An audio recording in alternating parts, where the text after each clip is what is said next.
8h45, c'est l'heure de la grande édition du soir. Fadlaye Mbaye Diop, bonsoir. Bonsoir à vous, Mohamed Diop. Quels sont les principaux titres de ce journal? Nous parlerons ce soir de la recrudescence des accidents, renforcer le contrôle de la police et de la gendarmerie sur les autoroutes. C'est ce que préconise le ministre des Infrastructures, des Transports terrestres et du désenclavement qui appelle à un changement de comportement.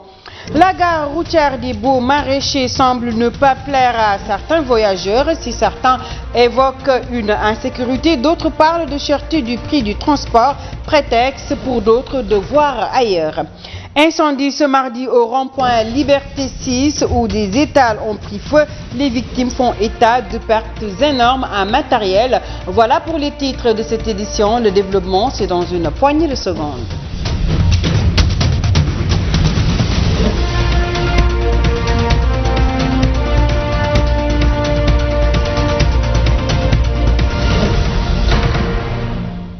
Merci de choisir la Sen TV pour vous informer. La cause de la mort du boulanger Mafatim Mbaye est enfin connue. Le médecin légiste Abdou Majib Gaï de l'hôpital Aristide Le Dantec a découvert un traumatisme cervico-facial avec plusieurs fractures. L'autopsie révèle aussi que le défunt boulanger conducteur de moto Jakarta est mort d'une hémorragie interne et externe abondante. Ses camarades de conducteurs de moto Jakarta soutiennent également qu'il aurait reçu un coup de pierre au menton, un coup qui aurait été asséné par le policier Maha Diop alias El Capo.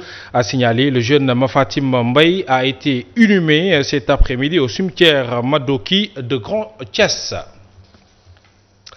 Et puis Fadlaye Mbaye, nous parlons de la recrudescence des accidents de la route. Le ministre des Infrastructures, des Transports terrestres et du désenclavement appelle à un changement de comportement, notamment sur les autoroutes. Le ministre Omar Youm demande aussi un contrôle de police et de la gendarmerie plus accru sur les autoroutes, des propos qu'il a tenus ce matin lors du lancement de la carte ILA Touba, carte qui permet de franchir donc les barrières de péage sans avoir besoin de s'arrêter. C'est un compte rendu de Simon-Pierre Faye.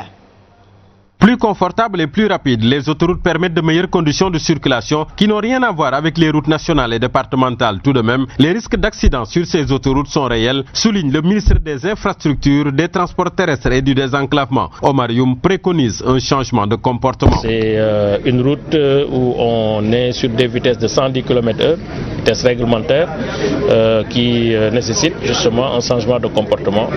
Donc plus de vigilance, plus de respect de la réglementation, plus de respect des règles de dépassement, des distances réglementaires, plus de respect des aires de repos qui sont dédiées à ça, des aires de stationnement d'urgence qui sont dédiées à ça. Un arrêté de police est dans le circuit, un arrêté devant réglementer la circulation sur les autoroutes dont le trafic est soumis à des prescriptions spéciales. Pour Omar Youm, les contrôles de police et de gendarmerie doivent être plus fréquents pour mieux lutter contre les accidents. Nous avons constaté un certain relâchement qui a induit beaucoup d'accidents ces temps-ci.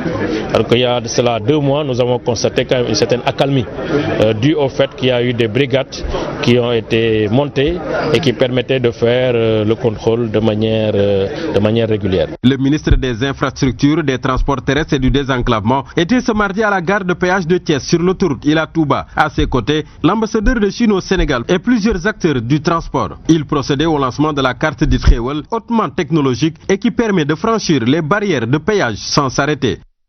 Fadlaye Mbaye Diop, sur ce même registre, le secrétaire général de l'Union des routiers du Sénégal, Gora Khouma, donne son avis sur l'accroissement des accidents de la circulation. Gora Khouma de rappeler aux chauffeurs que la moindre erreur pourrait être fatale. Voilà, donc il faut donc un respect strict du code de la route. Les propos de Gora Khouma sont recueillis par Simon-Pierre Faye.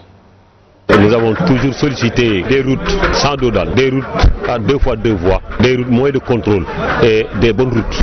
Le phénomène des accidents n'en profite personne sur la nationale, surtout l'autoroute, puisque un accident sur l'autoroute est plus grave puisque la vitesse existe. Donc de nuit comme de jour, présence de contrôle ou pas, respectons les normes sécuritaires. Si nous respectons le code de la route, il y aura moins d'accidents, ou bien s'il y aura accident, il y aura moins de gravité. Le phénomène d'accident revient. Si la sensibilisation s'arrête, on dirait que l'oubli revient. Or qu'on n'a pas le droit de faire des erreurs à la conduite. La conduite, il n'y a pas d'erreur. On peut trouver l'erreur partout, mais avec la conduite, elle ne pardonne pas. Cette erreur ne pardonne pas, c'est la mort. Donc il est de notre devoir de respecter le code de la route. À l'instant, Goro Khouma, concernant ces nombreux cas d'accidents, les formateurs d'auto-école se démarquent et pointent du doigt le comportement de certains usagers de la route. Ces moniteurs appellent les autorités du Sénégal à réprimer pour mettre fin au jasissement de certains sur les routes. C'est un reportage de Souley Fatoundaou et de Madani Marega.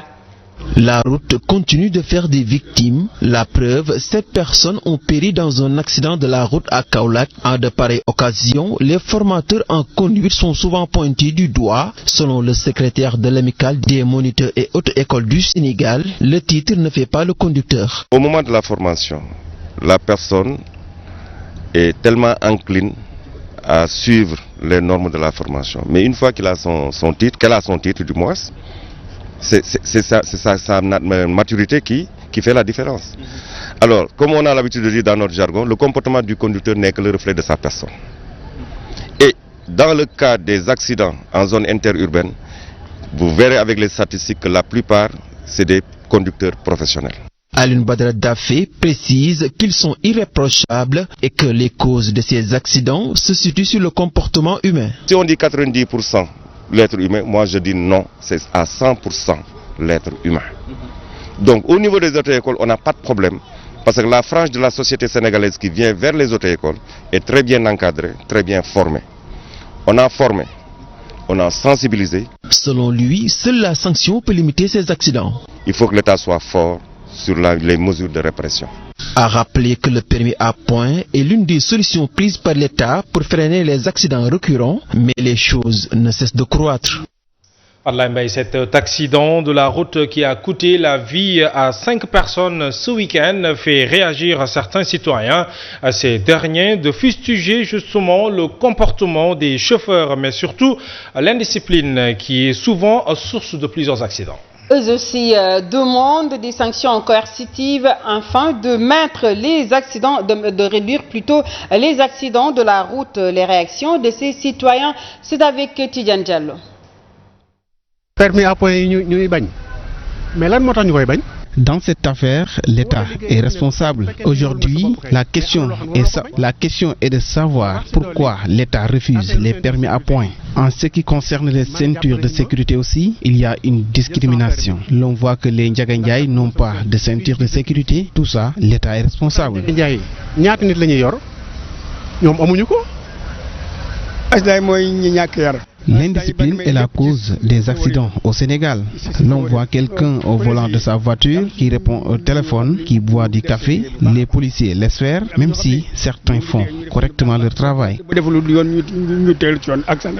Avant tout, le comportement est changé. Président, ou quelqu'un, ou commissaire. Je crois que ce sont les autorités qui doivent montrer le bon exemple. Les citoyens en suivent. Les citoyens vont suivre. Chacun doit respecter le code de la route. Alors, comment justement éviter ces cas d'accident? Fadlaye Mbaye Diop, l'amicale des moniteurs et auto-écoles du Sénégal, dénonce en tout cas ce qu'il qualifie de conditions précaires auxquelles ils sont confrontés dans le site qu'ils occupent au niveau du parking du stade Léopold